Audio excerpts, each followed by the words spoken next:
ஆன்மீக நண்பர்கள் அனைவருக்கும் அன்பு கலந்த வணக்கங்கள். இன்றைக்கு நாங்கள் ஆன்மீகம் சம்மந்தமான பதிவில் கண் திருஷ்டி கழிய ஆடி அமாவாசை நாளில் செய்ய வேண்டிய பரிகாரம் என்னென்னு சொல்லித்தான் நாம் இன்றைக்கு பார்க்க போகிறோம். ஆடி அமாவாசை என்பது முன்னோர்களை நினைச்சு தர்ப்பணம் செய்யவும் இறைவனை வழிபடவும் மிகவும் சிறப்பான நாளாக கருதப்படுகிறது. இந்த நாளில் தான் சிலர் கண் திருஷ்டி, எதிர்மறை சக்திகள் மற்றது மனக்கவலைகள் விலகும் என்ற நம்பிக்கையுடன் பாரம்பரிய பரிகாரங்களையும் செய்கிறார்கள். அதன்படி ஒரு சிறிய எலுமிச்சை பழத்தை 2 துண்டுகளாக வெட்டிட்டு அதன் மீது பார்த்தீங்கன்னா மஞ்சள் மற்றது குங்குமம் வச்சு பூஜை அறையில் இறைவனை வணங்கலாம்.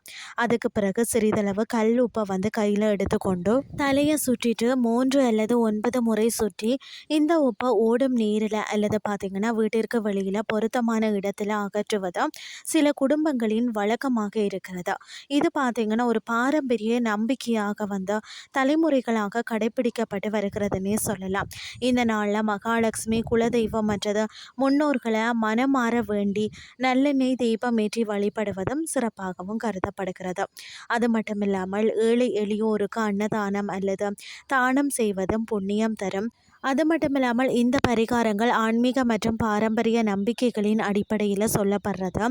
மன தூய்மையுடன் இறைவனை நம்பி வழிபடுவதும் நல்ல செயல்களை செய்வதும் வாழ்க்கையில் அமைதி, தன்னம்பிக்கை மற்றது நேர்மறை எண்ணங்களை வளர்க்க உதவும் என்பது பலரின் அனுபவமாகவும் இருக்கிறது.